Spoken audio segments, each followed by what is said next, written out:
empezamos a salir de la habitación. Cuando leemos en las Escrituras, vemos que la Biblia hace un equilibrio en las perfecciones de Dios, como hemos definido. Sin embargo, cuando hablamos de la justicia de Dios, pareciera ser que la Biblia lo presenta de manera constante. La Biblia nos va a hablar de un Dios de amor, pero que va unido a la justicia. No se puede separar el amor y la ira de Dios. Así que nosotros deberíamos seguir ese mismo camino. La pregunta es, ¿creemos nosotros en Dios como nuestro juez?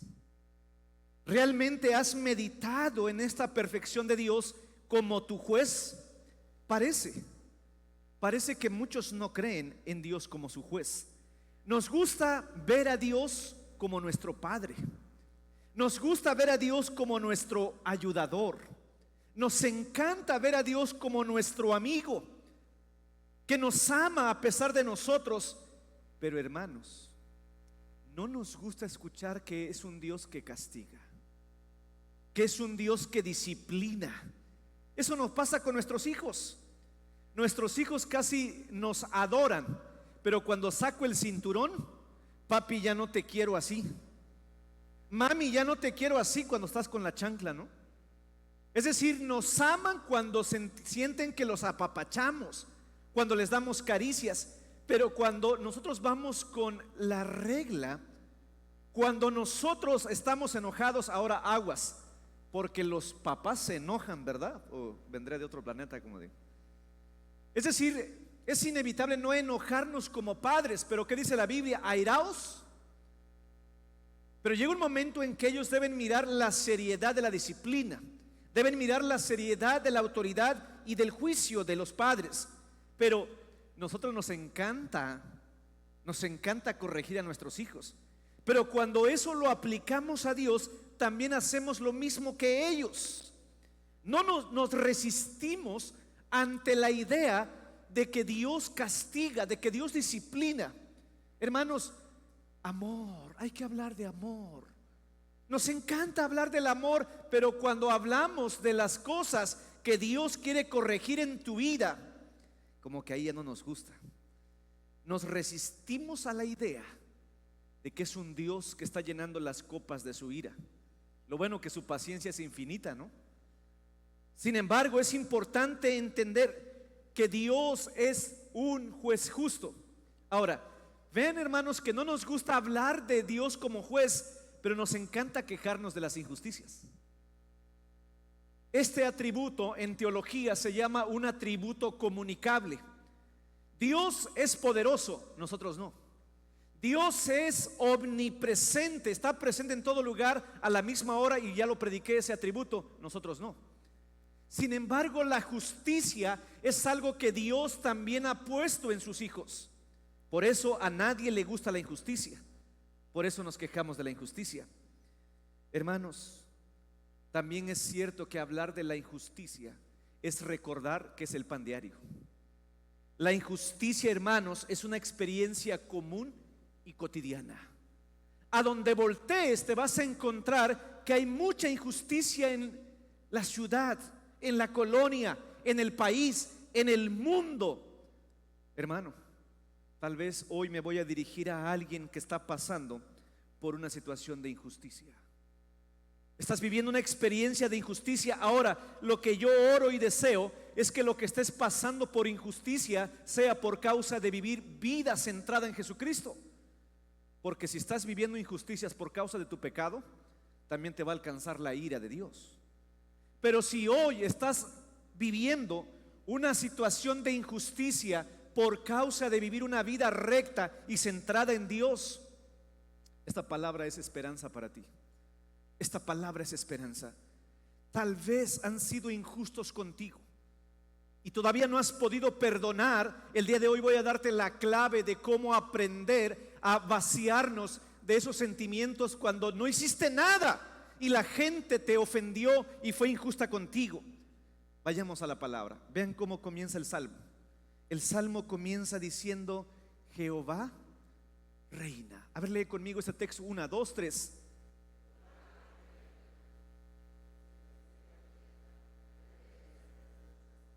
Vean cómo comienza. Jehová reina. Dios, hermanos, se va a presentar como aquel que está en la corte suprema. Avancemos al versículo 2, por favor. Vean lo que dice el versículo 2.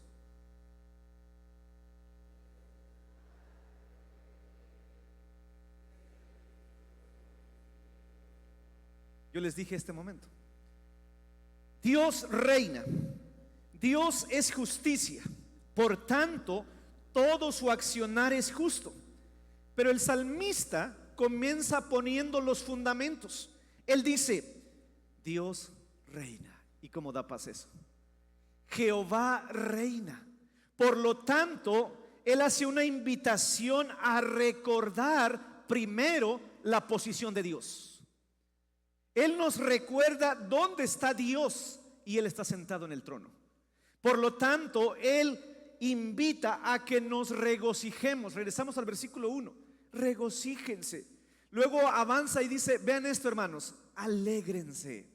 ¿Cuántos mandan una cara de alegría? Porque parecerá ser que nuestra alegría, nuestro gozo, depende de cómo nos sintamos o cómo estamos viviendo. Pero hermanos, el gozo bíblico viene de que Jehová reina. Amén. Jehová reina, regocíjense, alégrense todas las costas. Hermanos, cuando hablamos de justicia, tenemos que hablar de gobierno, tenemos que hablar de soberanía, tenemos que hablar de los poderes, ¿no es cierto? Nosotros tenemos poderes en la nación, pero nosotros trasciende nuestra perspectiva porque, oiga, escuche esto: hay alguien en el trono y Él es Dios el que reina. Hermanos, a los creyentes, pensar en la justicia de Dios debe causarnos gozo. Ahora, tal vez esta mañana el tema que voy a explicar a alguno le puede causar miedo. Pero si te causa miedo la justicia de Dios, puede ser que no estés centrado en una relación correcta con Jesucristo. Ahora, dice, hermanos, gócese toda la tierra, porque una tierra llena de pecado, llena de injusticia, nosotros descansamos en que este rey, en que este juez un día va a traer su justicia. Por eso nos gozamos. Pero además el salmista avanza, y ahora sí vamos al versículo 2 y vean lo que dice. Me encanta. Nubes y oscuridad alrededor de él. Él tiene todo, lo decíamos. Él está absolutamente por encima de todo. Pero además vean la frase: justicia y juicio son el cimiento de su trono. Hermanos, tenemos muchos gobernantes injustos. Una de las quejas de la gente es que hay inocentes en las cárceles, pero también hay culpables que están afuera. Gente que es injusta, transgresora, pecadora, está siendo libre por nepotismo, por tráfico de relaciones. Pero ven este rey,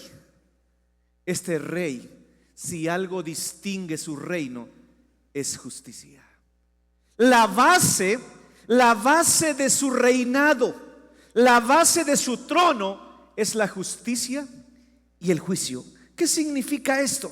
Hermano, esto quiere decir, y me encanta, esto quiere decir que Dios siempre va a actuar de acuerdo a lo que es recto. Él mismo, mis hermanos, Él mismo es la norma final de lo que es recto. Dios no solamente hace justicia, Dios es justo. Nosotros a veces quisiéramos ser justos, pero tenemos una naturaleza caída y pecaminosa. Pero Dios nunca puede obrar de manera injusta, porque su naturaleza, mis amados hermanos, es justicia. Por eso dice el apóstol Pablo: ninguna injusticia hay en él. Todo lo que hace es recto. Cada decisión, cada acto, cada paso que Dios da es justicia, porque su naturaleza le hace ser justo. Él no se esfuerza, Él no se motiva para ser justo, Él es justo.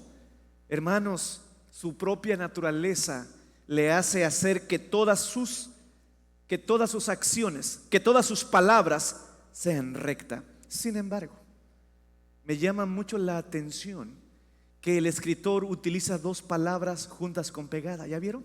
Dice que justicia y ¿qué? Y juicio. Dos palabras, hermanos, justicia y juicio.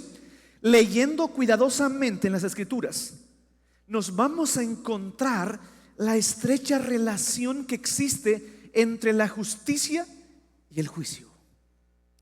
Porque Dios es justo, por lo tanto va a juzgar. Y a eso nos vamos a encaminar más adelante. Hermano, ¿qué significa que la justicia y el juicio van de la mano? Número uno, significa que Dios es justicia. Pero además significa, hermanos, que Dios va a juzgar cada acto injusto. Grábeselo bien. Dios va a juzgar cada acto injusto, porque Él es íntegro, porque Él es recto, porque Él es honrado. Hermano, decir que Dios es justo y es justicia, o que va a llevar a cabo su juicio, significa que en Él hay integridad. Significa, hermano, que Dios es recto y por lo tanto, escuchen esto, Dios no puede pasar ninguna cosa que hayan hecho a sus hijos. Cuidado. Qué bonito es decir, porque de tal manera amó Dios al mundo. Pero ¿qué tal decir, horrenda cosa es caer en manos del Dios vivo? Por lo tanto, hermanos, significa que Dios no va, hermanos, Dios no va a tolerar ninguna parte de pecado. Dios no va a dejar impune ni una cosa de pecado. Por eso dice que Dios va a juzgar cada pecado. Yo no quiero tardar mucho esta mañana. Yo quiero, hermanos, recordar que cada acto pecaminoso Dios lo va a juzgar. Dios va a vengarse, hermanos. Mía es la venganza y yo pagaré.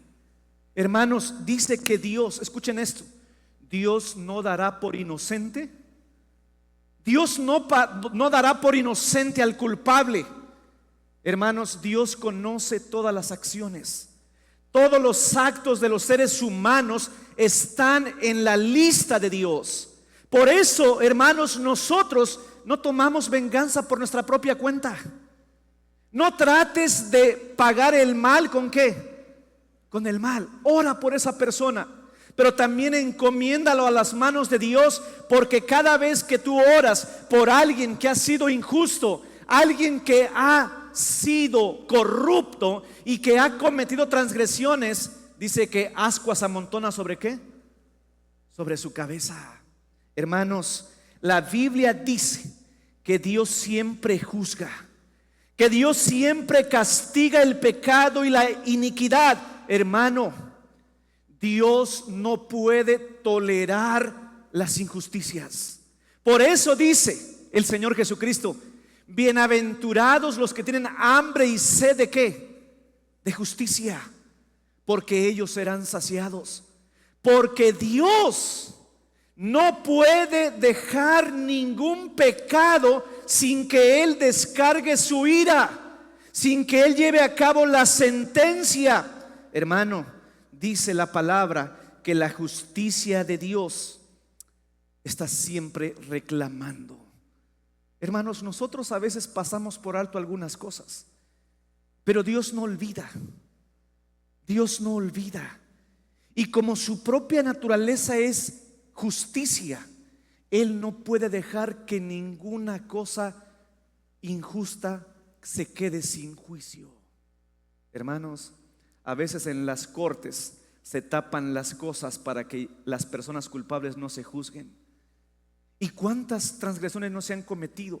Pero Dios no es así. Su propia naturaleza le invita a llevar juicio. ¿Quieres que te recuerde algunas cosas? Adán y Eva, Dios no dijo, ay, los perdono.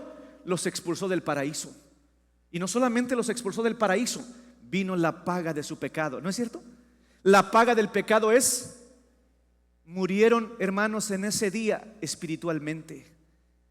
Vino una gran justicia de Dios en el Edén, porque Dios no puede cohabitar con la injusticia.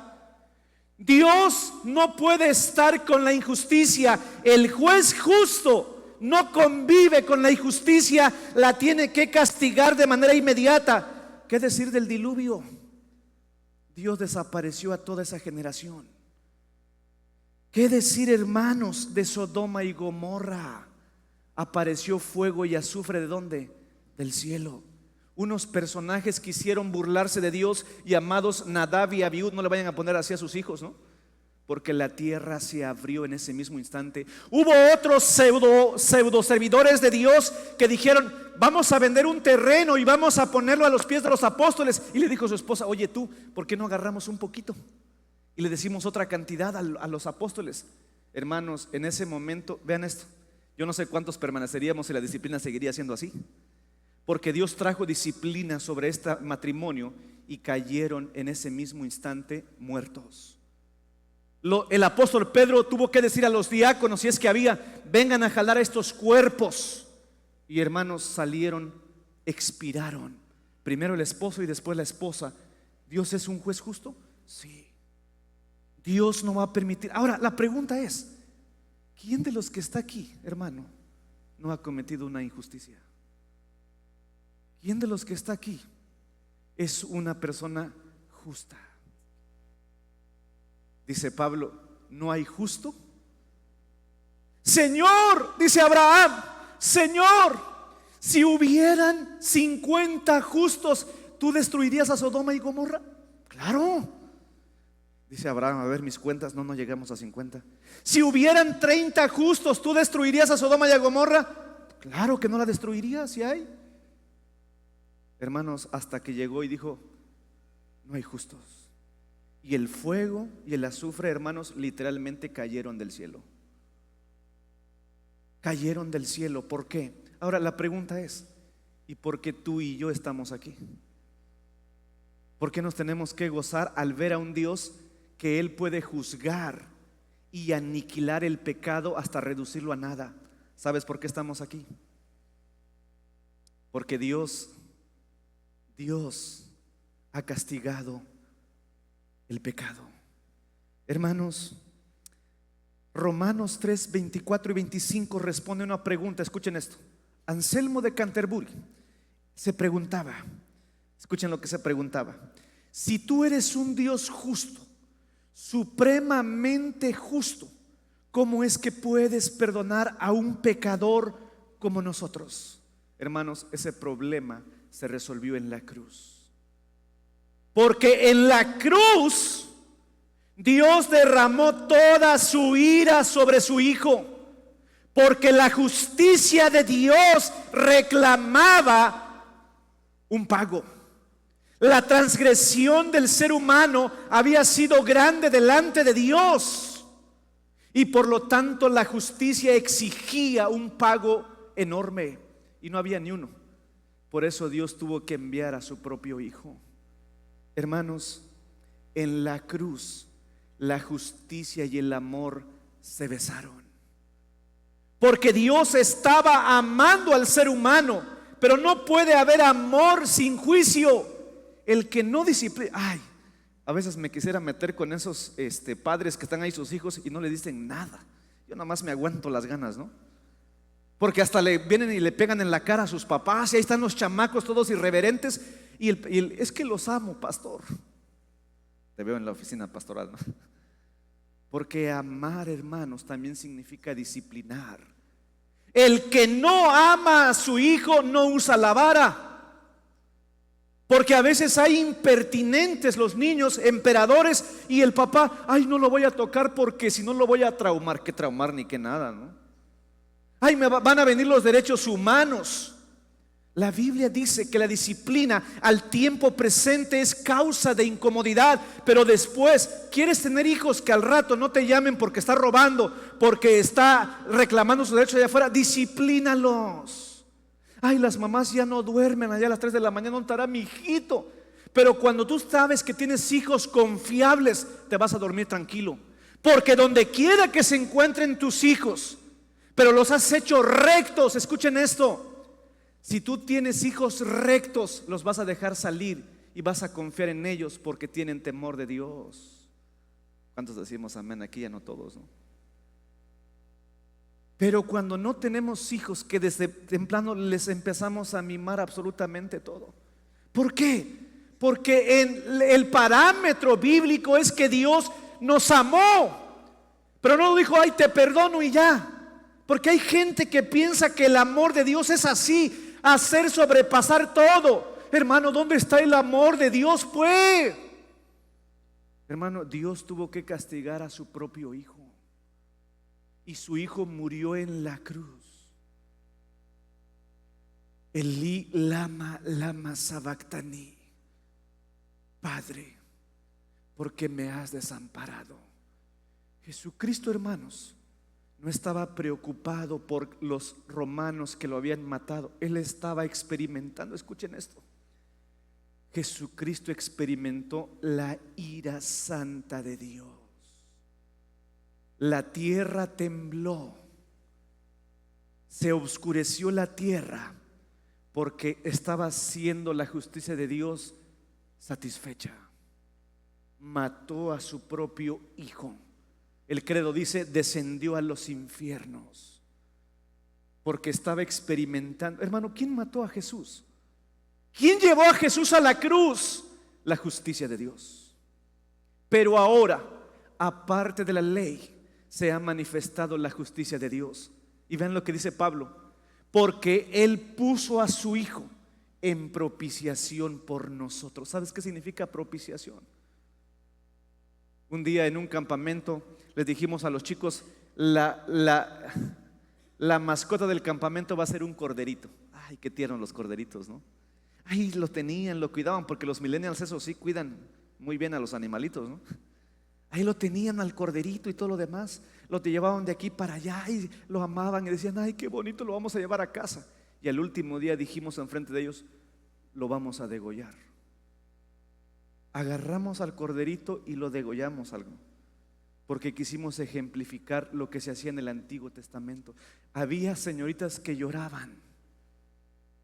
Hermano, todos esos corderos apuntaban hacia alguien que fue partido en la cruz. Todavía osa esta persona venir y le mete una lanza en su costado, ¿se acuerdan? Por una profecía no quebrantaron sus huesos, pero lo físico era lo menos. Lo que estaba pasando es que la justicia de Dios necesitaba satisfacción, porque la justicia de Dios no puede quedarse sin castigar y disciplinar. Por eso estamos aquí. Gloria al Señor. Regocíjense, alégrense, porque nosotros ya no vamos a experimentar la ira de Dios, pero los impíos sí. Hermanos, Dios es grande, porque el Señor yo ya no voy a experimentar lo que Jesucristo experimentó. Yo ya no voy a experimentar los horrores del infierno. ¿Por qué? Porque hay alguien que tomó mi lugar. Eso es amor, hermanos. Eso es amor. No sé si les ha pasado a los padres, pero me gusta apelar mucho a eso. Los hermanos se pelean a cada rato, ¿no? ¿Cómo se están peleando los hermanos? Pero ¿sabes algo que me enternece? Es que cuando yo voy con el cinturón, Abby de 3 años, aunque a ella le hicieron una injusticia, se mete en medio y le dice, papá, ya no pegues a mi hermanita, ya no le pegues. Y se abrazan ahí. Incluso Grace ha dicho, ya no le pegues a ella, pégame a mí. Y eso me quebranta. Eso hizo Jesús en la cruz. Jesús dijo, Padre, si has de azotar a alguien, azótame a mí. Descarga tu ira sobre mí, pero a él no lo toques. ¿Es causa de gozo? ¿Es causa de alegría? Por eso sirvo a mi Señor, porque yo ya soy justificado. Justificados pues por la fe, tenemos paz para con Dios. Pero eso no es de ustedes. Eso no es de ustedes, es por causa de Jesucristo. Pero ahora, hermano, Escuchen lo que voy a decir. Dios juzga de manera inmediata, pero también reserva su juicio para el juicio final. Relámpagos salen de su trono. Los relámpagos van enfrente a Él. Tiemble la tierra. ¿Saben por qué? Porque el fundamento de su justicia, de su trono, es la justicia. Hermanos, la mayoría de nosotros no quiere pensar en el juicio final. Pero hermanos, debemos pensar en el juicio final. Debemos pensar, pero descansar en Él. Por eso yo comenzaba diciendo que tiemblen los que no están en Cristo, porque Dios los va a despedazar, porque Dios va a juzgar. Hermano, Dios, el hombre moderno, dice Sproul, el hombre moderno apuesta su destino eterno a que no hay juicio final, dice Sproul. ¿Qué quiere decir? Voy a hacer lo que quiera y con la muerte se acaba todo. Comamos y bebamos que mañana moriremos. Hermanos, amigos, todos los que aquí estamos, un día vamos a estar parados frente al trono del juicio final. Despierten. Todos los que aquí estamos vamos a estar parados frente al trono blanco. Hermanos, lo que menos nos gusta a nosotros es que nos juzguen. Lo que menos nos gusta es pararnos ante una autoridad. Pero ¿qué creen? Debemos ir ensayando, porque un día vamos a estar frente al juez justo y verdadero, y su nombre es Jesucristo. Después de que Jesús resucitó, el Padre le dijo: siéntate a mi derecha. Aquellos que le escupieron, aquellos que se reían y dijeron: eres rey, ajá, bueno, pero te falta tu corona. Le pusieron una corona de espinas. Aquellos que echaron suerte con sus vestimentas van a tener que responder ante Jesús. Aquellos que se han burlado de Jesucristo van a responder ante Él. ¿Sabes por qué? Porque la Biblia dice que viene un día terrible. Viene el último día de juicio, y me encanta porque dice un teólogo lo siguiente. Escuchen, hermanos: todo el universo camina de manera en la que Dios está preparando, pero todo va caminando hacia el juicio final. Escuchen esto: toda la historia va a terminar con el juicio final. En Semana Santa, que ya está a la vuelta de la esquina, vamos a aprender que Jesús ya no va a venir para nacer en un establo. Jesús ya no va a venir para recibir una corona de espinas. Jesucristo vendrá con caballos, con cascos llenos de sangre, para pisar a sus enemigos y ponerlos por estrado de sus pies. Hermano, dice el apóstol Pablo cuando habla del juicio: el día de la ira se acerca, porque su carácter le hace ser justo aún en la más mínima injusticia. Judas, en el versículo 6, él le llama el juicio del gran día. Pablo dice, escucha esto: está establecido para el hombre que muera una sola vez, y después de esto, el juicio. El apóstol Pablo dice, hermano, en Hechos: Dios ha establecido un día en el que juzgará al mundo de todos sus pecados. Hermano, Dios dará el veredicto final y castigará al impío por la eternidad. Las ovejitas a mi lado derecho, pero las cabritas, los que no creyeron en Jesucristo, serán al lado izquierdo, al lago de fuego, donde se querrán morir. Cuando el juez venga, hermanos, muchos se querrán quitar la vida. Otros dirán a las peñas: cáiganse sobre nosotros, pero no podrán, porque ha llegado el día final. Ha llegado el día de Jehová. Pero además ya no habrá excusa, porque ya no hay más corte. Las instancias en la tierra van en aumento hasta que llegan a la Suprema Corte de Justicia. Pero la Suprema Corte de Justicia está en los cielos y está en Jesucristo.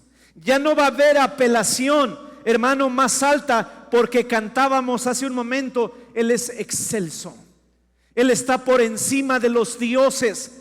Y hermanos, es bien interesante, que no lo quiero ampliar mucho, pero la palabra dioses en ese texto significa todos los gobernantes que se creen dioses, ¿no? Dice, todos los dioses deben someterse a mí, porque soy el único rey que gobierna el cielo y la tierra. Hermanos, la corte suprema del universo está donde Jesucristo está. Y hermanos, ese día cada uno va a tomar su posición. Nosotros diremos ese día, Señor, yo soy tu hijo, yo soy un hijo de Dios. Y el Señor dirá, a ver, ángel, busca en el libro de la vida. ¿Se acuerdan que hay un libro de la vida? Por eso el domingo pasado había fiesta, porque cada vez que un pecador se arrepiente, hay fiesta en el cielo, y su nombre es escrito ¿en dónde? En el libro de la vida. Ese día cantamos los presbiterianos, cuando allá se pase, lista. El Señor dirá, bien, buen siervo y fiel, toma tu corona. Y en ese momento la arrojaremos a sus pies, porque vamos a decir, es que no fue por mí, fue por el que está sentado a tu derecha. A Él le debo todo y por eso estoy aquí. Pero ¿qué creen?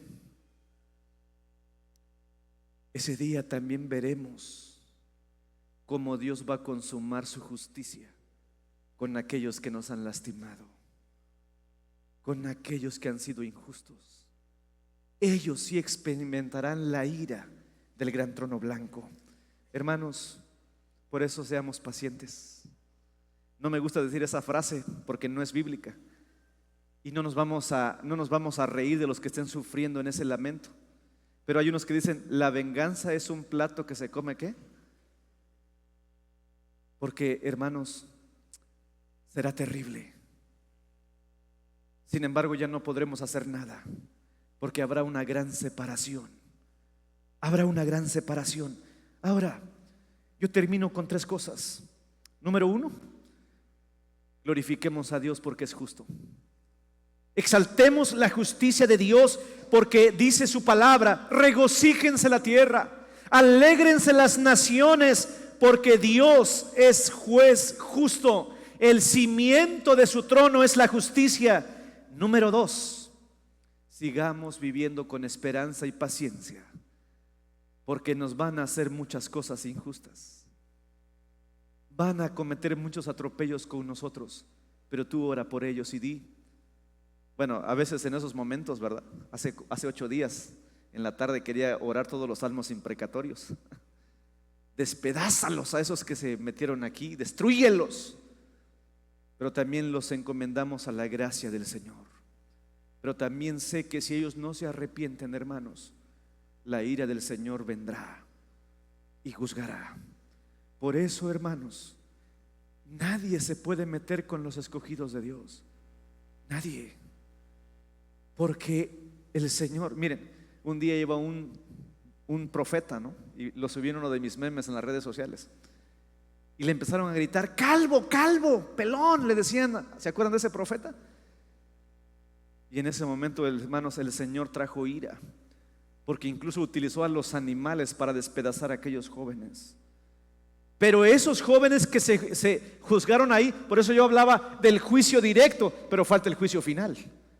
Porque en muchas ocasiones Dios va a juzgar de manera inmediata, pero también al final vendrá el juicio final y será por la eternidad. Hermanos, vivamos con confianza, vivamos con paciencia, pero sobre todo vivamos con esperanza. Y por último, este tema, hermanos, nos invita a imitar la justicia. Hermanos, que ninguno de los que aquí estamos, que nunca se pierda el deseo de ser rectos. Vivamos vidas justas. Dad a César lo que es del César. No pongamos balanza falsa. No seamos injustos con los demás, porque dice, hermano, que nosotros somos cristianos y que no haya ninguna cosa en la cual nos digan, eres un injusto. ¿Por qué? Porque los cristianos no somos corruptos. Los cristianos alzamos la voz alzamos la voz en medio de una generación injusta, en medio de una sociedad de desigualdad. Nosotros, aunque no vamos a cambiar el mundo, sí declaramos donde hay injusticia, porque, hermanos, bienaventurados son los que tienen hambre y sed de justicia, porque ellos serán saciados. Así que, hermanos, donde quiera que estemos, que seamos de testimonio, porque no cometemos injusticias y no somos piedra de tropiezo para los justos, porque, hermano, horrenda cosa es caer en manos del Dios vivo. Del Dios vivo, mía es la venganza y yo pagaré. Glorifiquemos a Dios porque Él es juez justo. Que Dios nos bendiga.